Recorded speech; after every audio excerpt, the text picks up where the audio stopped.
Welcome back, and thank you for your continued interest in my quest for accountability and action for dressage horse competition abuse. I'm following the FEI closely on this, and this video is a follow-up to the blue tongue issue in advance of the FEI's stakeholder meeting on October the 1st. The FEI is apparently being tight-lipped about inquiries from various individuals. The FEI buys time for their star riders. Silence from the International Equestrian Federation faces criticism. Neither two international veterinarians nor the editorial team of IDRAS Monitor, sorry about my pronunciation, can get a response from the FEI regarding images of blue tongues and potential horse abuse. One of the veterinarians believes that the FEI is trying to buy time and downplay the issue. The FEI has chosen to respond with radio silence in the ongoing case concerning blue tongues and potential horse abuse among several of the world's top dressage riders. The case includes, among others, 4 Danish elite riders whose photos were published by this publication back in July. Additionally, German dressage star Isabel Wirth, Dutch Emilie Scholtens, and Swedish Patrick Kittel are also under the same criticism, as images of them on horses showing blue tongues have circulated in international media. Over the past month, the FEI has not provided specific answers to the inquiries from this publication and 2 international veterinarians. These inquiries concern how the Federation views the images of blue horse tongues and whether the photographic evidence calls to action or sanctions against the riders.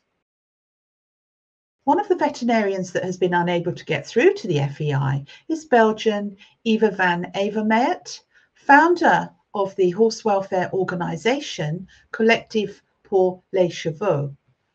Since July 29, she has filed 4 complaints with what she considers sufficient documentation of some of the top riders' abuse of horses.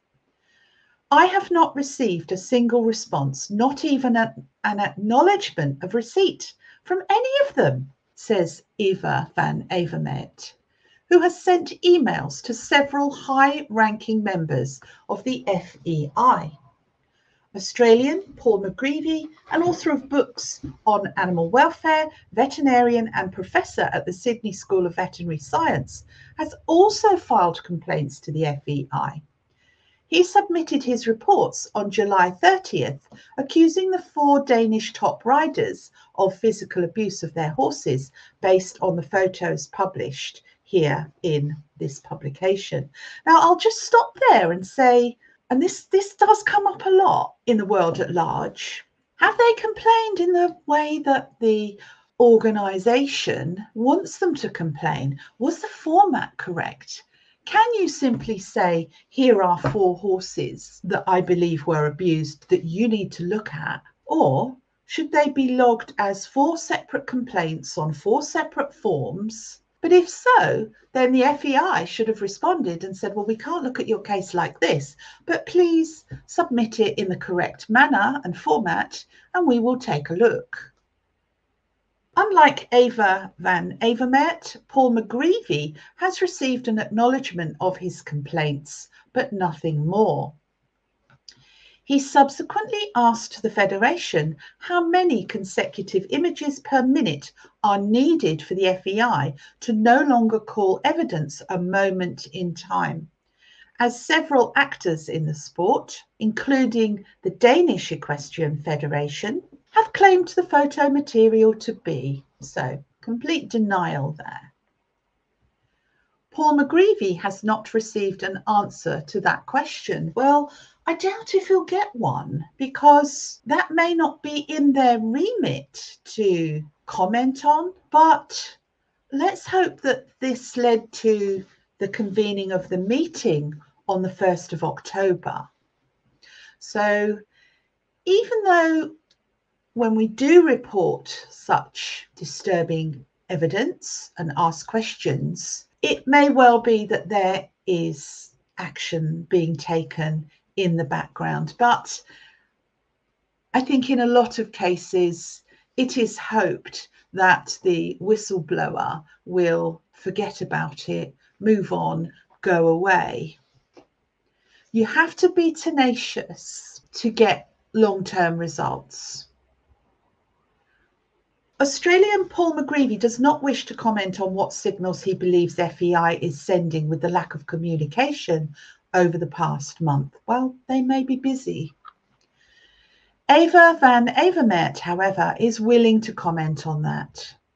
It seems quite plausible to me that they, the FEI, are not responding to buy time for their star riders to get a certain narrative out there before the information about the files is known by the public, she says. Okay, bit of conspiracy theory there.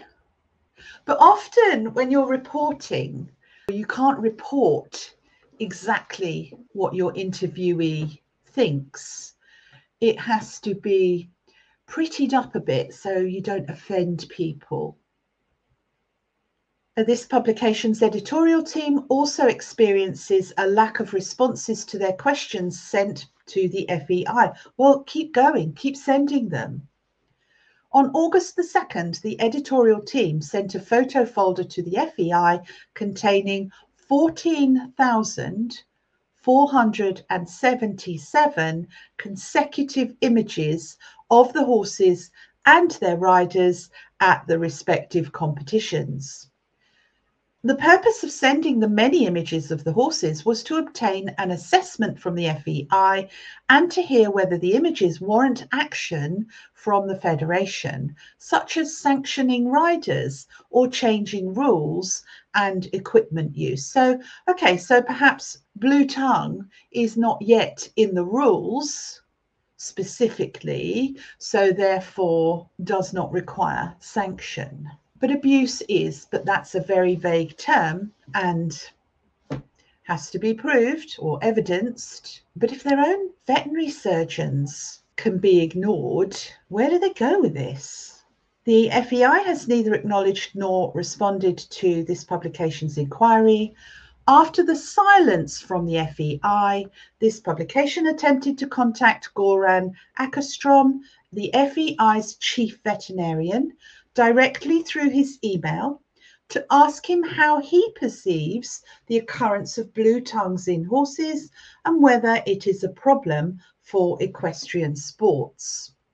Instead of a response from Goran Ackerstrom, a spokesperson from the FEI replied to the editorial team's questions. Oh, this will be good. So, yeah, it just seems to me that the FEI owns this veterinarian so that they can block him from commenting. Thank you for your message. I am replying to you as Goran Ackerstrom is away and unavailable for comment, writes the spokesperson initially and continues. The FEI action plan for equine welfare covers the factors that could relate to blue tongues. Yes. This is particularly relevant for our ongoing projects on oral cavity health controls, which they're going to talk about at the meeting on October the 1st, and review of tack and equipment. Yes, and this is what I'm advocating for, that any abusive tack or tack which could potentially be abusive needs to be withdrawn.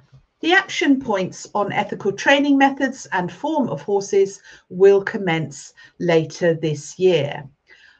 So will that be before the decision on Charlotte Dujardin or after? She's already on a 6-month suspension pending investigation. It will be so interesting to see where they go from there and how this ties in collaboration with leading scientists, riders, trainers, and officials who will presumably be at the meeting. The FEI spokesperson ended the email by stating that the FEI is not able to provide further information at this time. So yes, it seems that the action is, could everybody please keep quiet until we've had our meeting on the 1st of October, which will probably be the first of many, so that these issues can be passed around the table and it'll be business as usual out there. Responses from FEI concerns the Belgian veterinarian Eva van Avermaet, but it becomes even worse in her view when one considers that the FEI during the Olympic Games in Paris issued a yellow warning card based on 2 individual photos. Yeah, well, what does that mean? They weren't eliminated. They just get warning cards as they do in soccer. The case was that the International Animal Welfare Organization, PETA, filed a complaint during the Olympics against Brazilian rider Carlos Parro based on 2 photos from the Olympic warm-up arena where his horse's neck was in hyperflexion. And his case deserves a whole video dedicated to it, and I'll do that shortly. The Daily Telegraph has a piece on him, and he's on the FEI list of suspensions from February.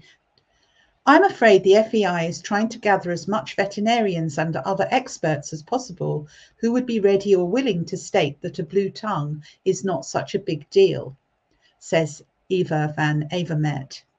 They're always trying to get away with it. That's what I think about all of this. The FEI stated in a press release sent out earlier in August, which I reported on in my last video and which you'll find in the description box below this video. Hyperflexion is a stage where the horse's neck is bent too much, which is against FEI's rules. 2 days after the complaint, the FEI issued a warning card to Carlos Parro. Well, and I'm only surmising here, but was this in connection with the original complaint? If you can have a competitor that's been sanctioned fairly recently before the Olympic Games, and then show up there breaking a rule connected with horse abuse. The fact that the FEI has not reacted to the thousands of photos of horses with blue tongues may indicate that the Federation is buying time in an attempt to gather ammunition to downplay the issue, according to Eva van Avermaet. Yeah, potentially. Given the way the subject of hyperflexion was treated in the past, I'm afraid the FEI is trying to gather as much veterinarians and other experts as possible who would be ready or willing to state that a blue tongue is not such a big deal, says Eva van Avermaet. They're always trying to get away with it. That's what I think about all of this.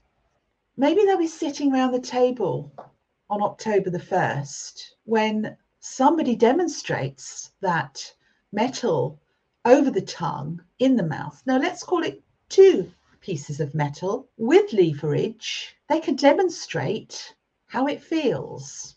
What does it take for these people to acknowledge abuse and act on it? The FEI stated in a press release sent out earlier in August, which I reported on in my last video and which you'll find in the description box below this video, that they will host a key meeting with stakeholders on the 1st of October to initiate in-depth discussions on addressing the challenges currently impacting the discipline of dressage. Thank you for watching, and I'll be back shortly.